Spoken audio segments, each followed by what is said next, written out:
এই মজমার ভিতরে একজনও নাই যে মাসে না বৎসরে 1 মিনিট বসে নির্জনে ভাবি, যেটা বাবা উচিত ছিল, যেটাকে আল্লাহওয়ালারা মোরাকাবা বলে, বাবা উচিত ছিল যে যে কোনো মুহূর্তে তো চলে যেতে পারি, কিন্তু প্রস্তুতি কতটুকু নিলাম,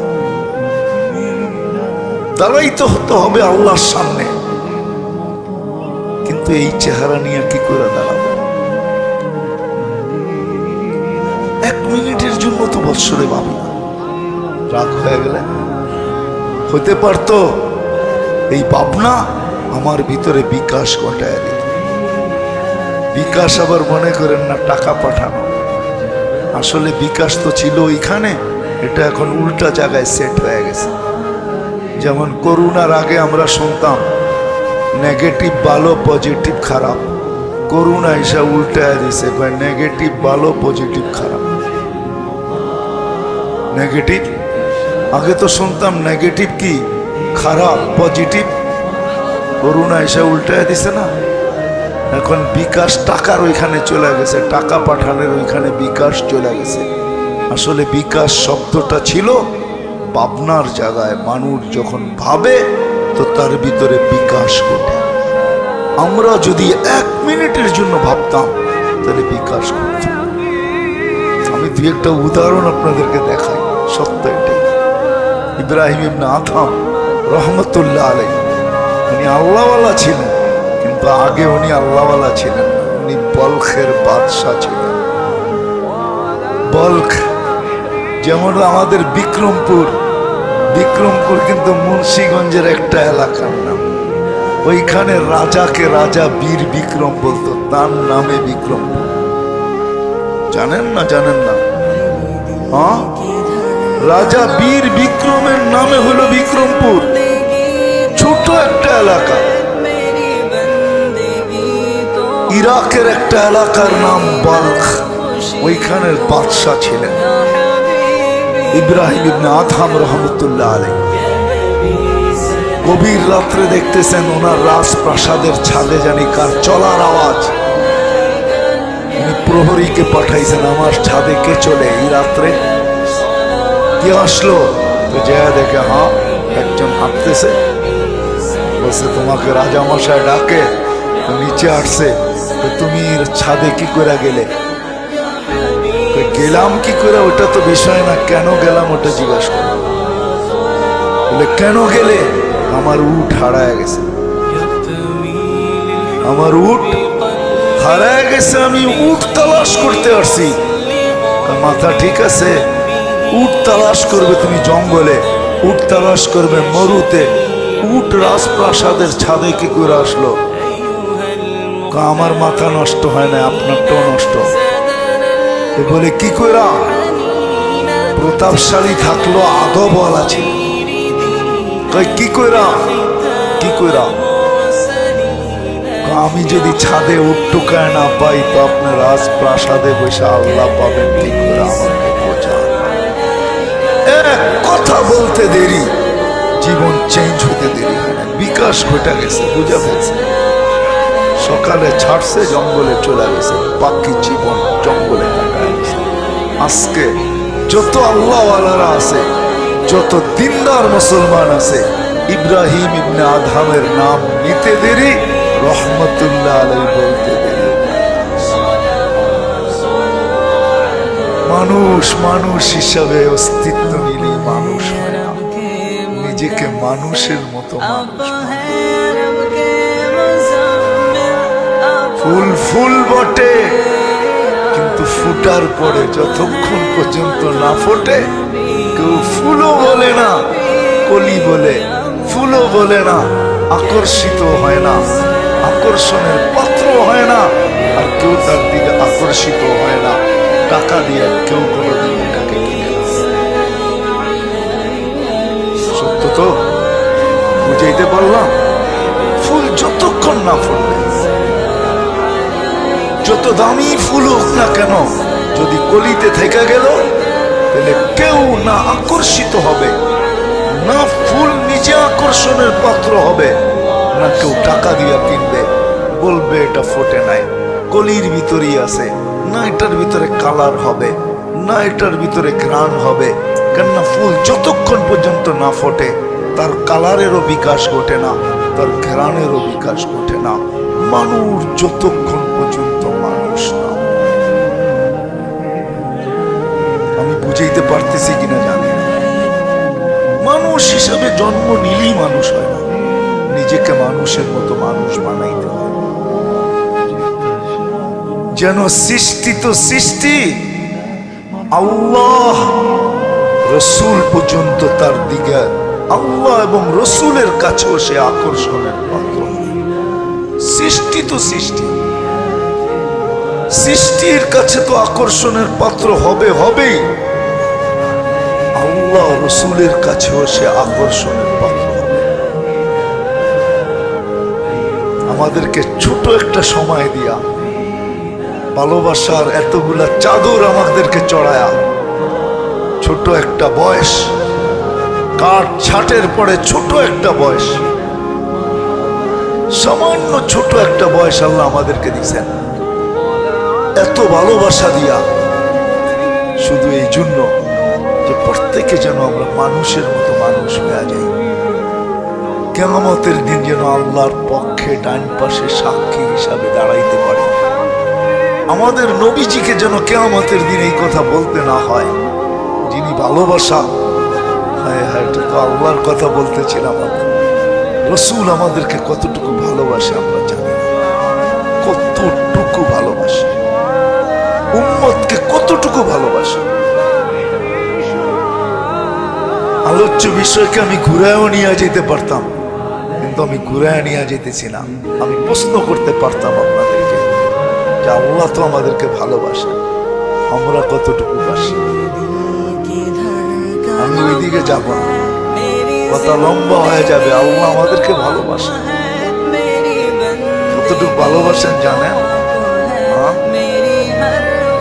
চলেন একটা উদাহরণ দিলে বুঝে আসে কিনা জানি না, তারপরে দিতেছি। শ্বাস ছাড়তে আর নিতে এর ভিতরে কতটুকু সময় লাগে? কতটুকু? হ্যাঁ, 1 সেকেন্ড, ন্যানো সেকেন্ড, 1 সেকেন্ডেরও কম সময়। ঠিক না? 1 সেকেন্ডেরও কম সময় লাগে, ন্যানো সেকেন্ড, আধা সেকেন্ড। আমি ভাগ করে দেখছি, 1,60,000 বার নেই আর ছাড়ি তো, 1,60,000 বার আমরা 24 ঘন্টায় নেই আর ছাড়ি।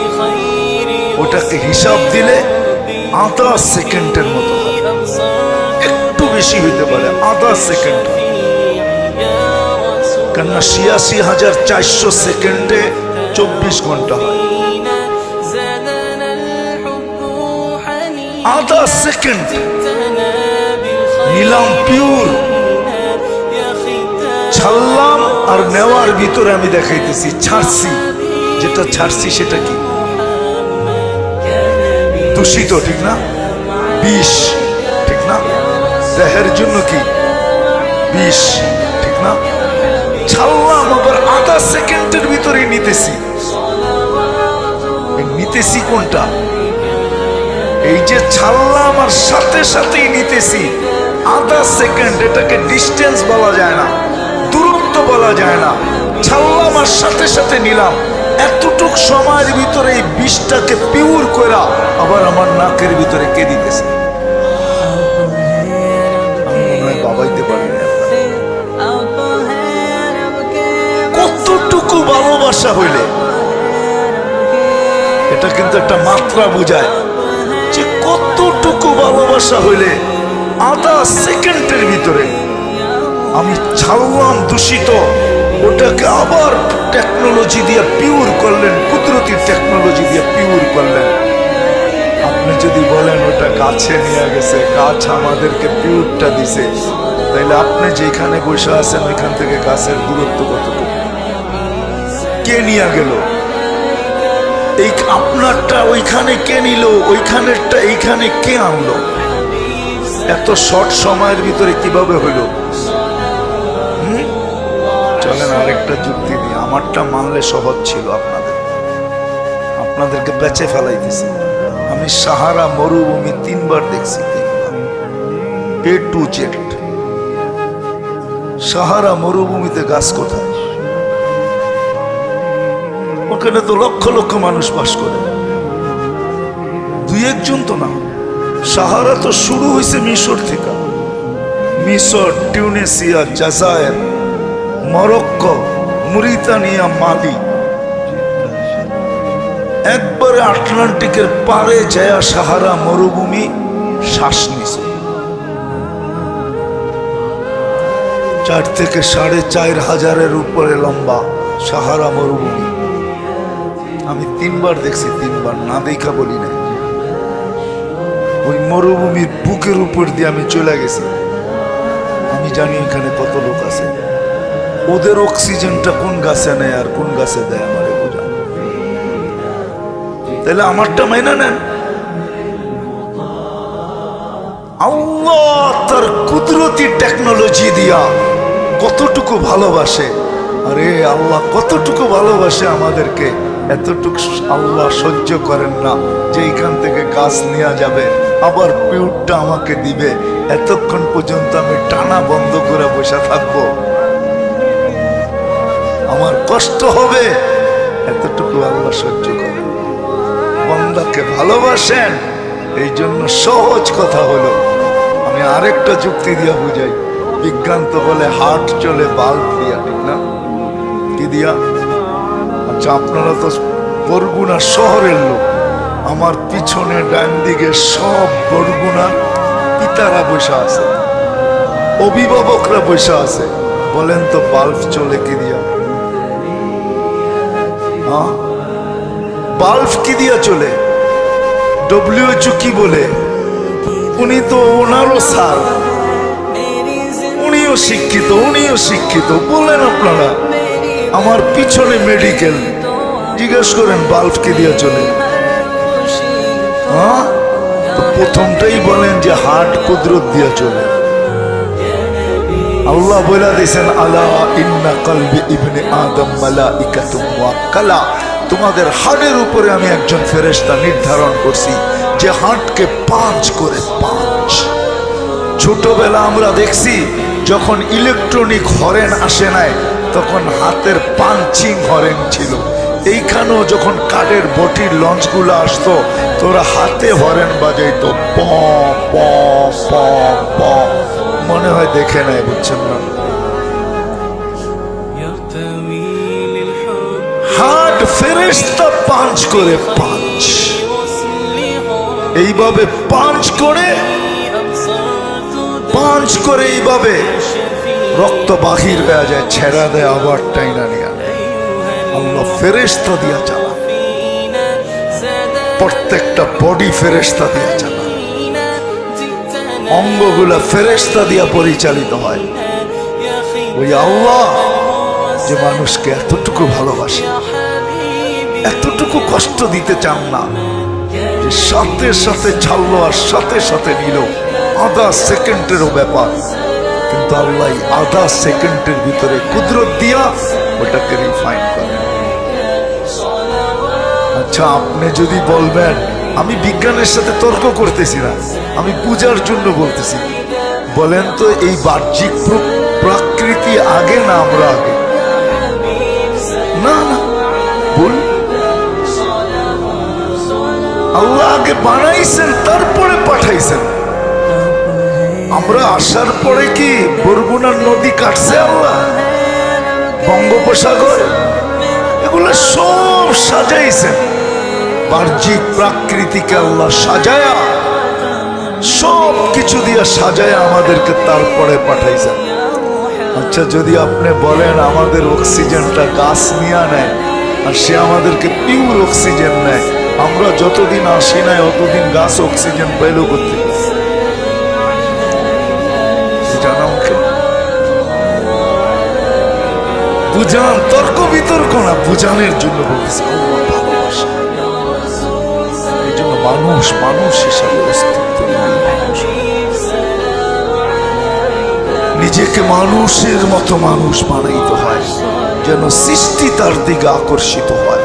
এমনকি আল্লাহ আল্লাহর রসুল তার দিকে আকর্ষিত হয়। কেননা আমরা চিরদিন এখানে থাকবো না। যার কাছ থেকে আসছি আজ হোক আর কাল হোক, তার কাছে আমরা চলে যাব, এটি সত্য। আমরা সিগনেচার দিয়ে আসছি, আমরা ফিঙ্গার সাপ দিয়ে আসছি।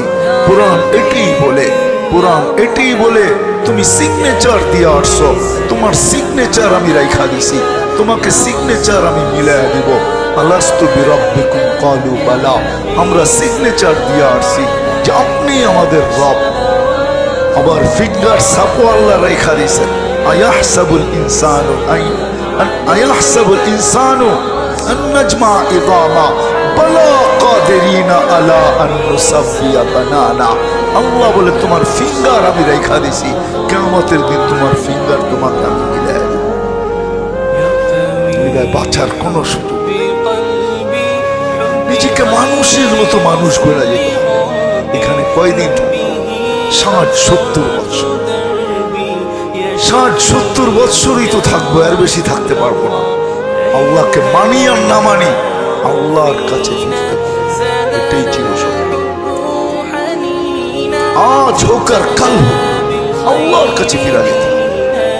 যে আল্লাহ অস্তিত্ব দিয়েছেন, 24 ঘন্টা সুরক্ষিত করতেছে, 24 ঘন্টা আমাদেরকে সুরক্ষিত করতেছে, অক্সিজেন দিয়ে সুরক্ষিত করতেছে, প্রত্যেকটা জিনিস দিয়ে সুরক্ষিত করতেছে।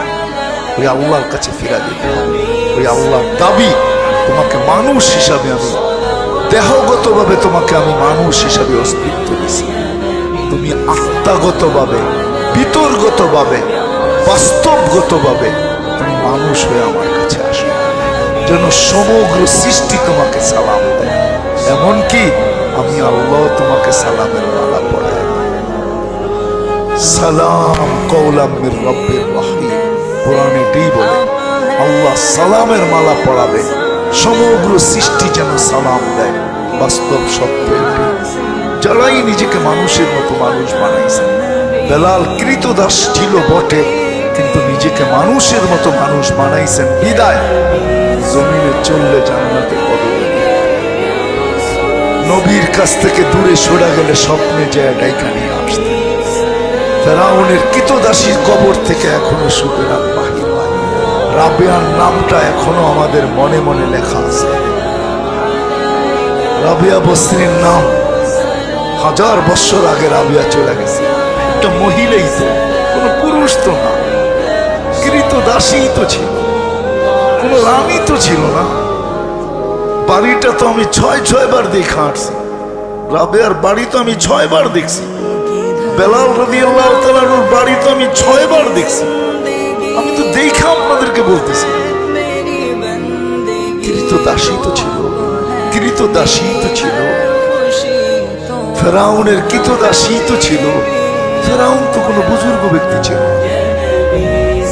সত্য চলে যেত, কথা লম্বা করলে অনেক লম্বা হয়ে যায়, আর লম্বা কথা মনেও থাকে না। আমাদের মেমোরিও এখন ছোট হয়ে গেছে। সারাদিন দুনিয়া ভাবতে ভাবতে রাগ হয় না, রাগ হয়ে যাবে। এই মজমার ভিতরে একজন যে মাসে না বৎসরে 1 মিনিট বসে নির্জনে ভাবি, যেটা ভাবা উচিত ছিল, যেটাকে আল্লাহওয়ালারা মুরাকাবা বলে, ভাবা উচিত ছিল যে যে কোনো মুহূর্তে তো চলে যেতে পারে, কিন্তু প্রস্তুতি কতটুকু দাঁড়াইতে হতে হবে আল্লাহর সামনে। কিন্তু এই চেহারা নিয়ে কি করে দাঁড়াবো? 1 মিনিটের জন্য তো বৎসরে ভাবি, রাগ হয়ে গেলে হতে পারতো এই ভাবনা আমার ভিতরে বিকাশ ঘটায়। বিকাশ আবার মনে করেন না টাকা পাঠানো, আসলে বিকাশ তো ছিল ওইখানে, এটা এখন উল্টা জায়গায় সেট হয়ে গেছে। যেমন করোনার আগে আমরা শুনতাম নেগেটিভ ভালো, পজিটিভ খারাপ। করোনা এসে উল্টায় গেছে, নেগেটিভ ভালো, পজিটিভ খারাপ। নেগেটিভ আগে তো শুনতাম নেগেটিভ কি খারাপ, পজিটিভ। করোনা এসে উল্টায় দিছে না, এখন বিকাশ টাকার ওইখানে চলে গেছে, টাকা পাঠানোর ওইখানে বিকাশ চলে গেছে। আসলে বিকাশ শব্দটা ছিল ভাবনার জায়গায়। মানুষ যখন ভাবে তো তার ভিতরে বিকাশ ঘটে। আমরা যদি 1 মিনিটের জন্য ভাবতাম তাহলে বিকাশ ঘটত। আমি দু একটা উদাহরণ আপনাদেরকে দেখাই, সত্য এটা। ইব্রাহিম ইবনে আদহাম রহমতুল্লাহ আলাইহি, উনি আল্লাহওয়ালা ছিলেন, কিন্তু আগে উনি আল্লাহওয়ালা ছিলেন। উনি বলখের বাদশাহ ছিলেন। বলখ যেমন আমাদের বিক্রমপুর, বিক্রমপুর কিন্তু মুন্সিগঞ্জের একটা এলাকার নাম। ওইখানে রাজাকে রাজা বীর বিক্রম বলতো, তার নামে বিক্রমপুর। জানেন না? জানেন না? হ্যাঁ, রাজা বীর বিক্রমের নামে হলো বিক্রমপুর। ছোট একটা এলাকা, ইরাকের একটা এলাকার নাম বলখ। ওইখানের বাদশাহ ছিলেন ইব্রাহিম ইবনে আদহাম রহমতুল্লাহ আলাইহি। গভীর রাত্রে দেখতেছেন ওনার রাজপ্রাসাদের ছাদে জানি কার চলার আওয়াজ। উনি প্রহরীকে পাঠাইছেন, আমার ছাদে কে চলে এই রাত্রে, কে আসলো? তো যে দেখে, হ্যাঁ একজন হাঁটতেছে। বলছে তোমাকে রাজামশাই ডাকে। তো নিচে আসছে, তো তুমি ছাদে কি করে গেলে? গেলাম কি করে ওটা তো বিষয় না, কেন গেলাম ওটা জিজ্ঞাসা করে। বলে কেন গেলে? আমার উট হারায় গেছে, আমার উট হারায় গেছে, আমি উট তালাশ করতে আসছি। মাথা ঠিক আছে, উট তালাশ করবে তুমি জঙ্গলে, উট তালাশ করবে মরুতে, উট রাজপ্রাসাদের ছাদে কি করে আসলো? আমার মাথা নষ্ট হয় না, আপনারটাও নষ্ট। তো বলে কি কইরা? প্রতাপশালী থাকলো, আদবওয়ালা ছিল। কই কি কইরা? কি কইরা? আমি যদি ছাদে উট টোকায় না পাই তো আপনি রাজপ্রাসাদে বসে আল্লাহ পাবেন কি করে? আমাকে বোঝান। এক কথা বলতে দেরি, জীবন চেঞ্জ হইতে দেরি হয় না। বিকাশ ঘটে গেছে, বুঝা ফেলছে। সকালে ছাড়ছে, জঙ্গলে চলে গেছে, বাকি জীবন জঙ্গলে কাটায় গেছে। আজকে যত আল্লাহওয়ালারা আছে, যত দিনদার মুসলমান আছে, ইব্রাহিম ইবনে আদহামের নাম নিতে দেরি, রহমতুল্লাহ আলাইহি বলতে দেরি করে না। এক কথায় চেঞ্জ, এক কথায় চেঞ্জ, এক কথা। ইসলামের ইতিহাসে এক রাজা ছিল, রাজা ইয়াজিদ বিন মুহাল্লাব। ইতিহাস খুঁজলে পাবেন, ইসলামী ইতিহাস খুঁজলে পাবেন। ইয়াজিদ বিন মুহাল্লাব এক শব্দে জিন্দেগি চেঞ্জ। মালিক ইবনে দিনার রহমতুল্লাহ আলাইহি দাঁড়ায় ছিল একদিন উঁচা জায়গায়, আর রাজা বাড়ির থেকে বাহির হইতেছিলেন সৈন্য সামন্ত নিয়া। তো যখন ওনার কাছাকাছি আসছেন, তিনি একটু বেঁকা চোখে দেখছেন, বেঁকা চোখে। কার বেঁকা করে? একটু চোখটা বেঁকা করে দেখছেন। অনেক সময় হয় না, আমাদের যুবকরাও দেখবেন, ওর দিকে যেতে একটু ভালোভাবে না তাকান তো জিজ্ঞেস করে, চাচা এরকম করে দেখেন কেন? ঠিক না? হ্যাঁ, আবার অনেকজনে তো অনেক কিছু বইলেও ফেলে, ঠিক না? তো মালিক ইবনে দিনার রহমতুল্লাহ একটু বেঁকা চোখে দেখছে, তো ইয়াজিদ বিন মুহাল্লাব ডাকছে, তুমি এরকম তাকাইলা কেন? আমাকে চিনো না? আমি আপনার চেয়ে আপনাকে ভালো চিনি, আপনার চেয়ে আপনাকে ভালো চিনি। তো বলছে, আমি আমাকে তুমি আমার চেয়ে ভালো চিনো কি করে? এটা কি করে সম্ভব যে আমার চেয়ে আমাকে তুমি ভালো চিনো? হাসতেছে আর বলতেছে, আমা কানা আউয়ালুকা নুতফা, আপনার শুরুটা একটা দুর্গন্ধময় বিদঘুটে নিকৃষ্ট পানির বীর্য ছিল না? বলা অবশ্যই। আখিরুকা জিফা, আপনি যখন মারা যাবেন তো ফুলন্ত ফাটন্ত দুর্গন্ধময় একটা লাশে রূপান্তরিত হবে না? বলা অবশ্যই। বাইনাহুমা তাহমিলু কাদিরা, এর মধ্যে আর কি পেশাব পায়খানার একটা টুকরিয়া ছাড়া, পেটের ভিতরে কি টুকরি চিনেন? হাজি চিনেন? হাজি, এটা তো মগো দেশের ভাষা, ঠিক না? চিনেন? পেশাব পায়খানাই তো বড়, এটার ভিতরে আর কি? ইয়াজিদ বিন মুহাল্লাব দেখা গেছে আরাফতানি হাক্কা, তুমি আমাকে চিনছো। আমার চতুর্দিকে কারা ঘুরে ওরা আমাকে চিনে। এতটুক কথায় জীবন চেঞ্জ, জীবন পরিবর্তন। আজকে ইসলামের ইতিহাসে ইয়াজিদ বিন মুহাল্লাব বড় সুনামের নাম, যে আর জীবনকে 3 শব্দে চেঞ্জ করে দিয়েছে। তারটা শুনলে তো আরো আশ্চর্য হবে।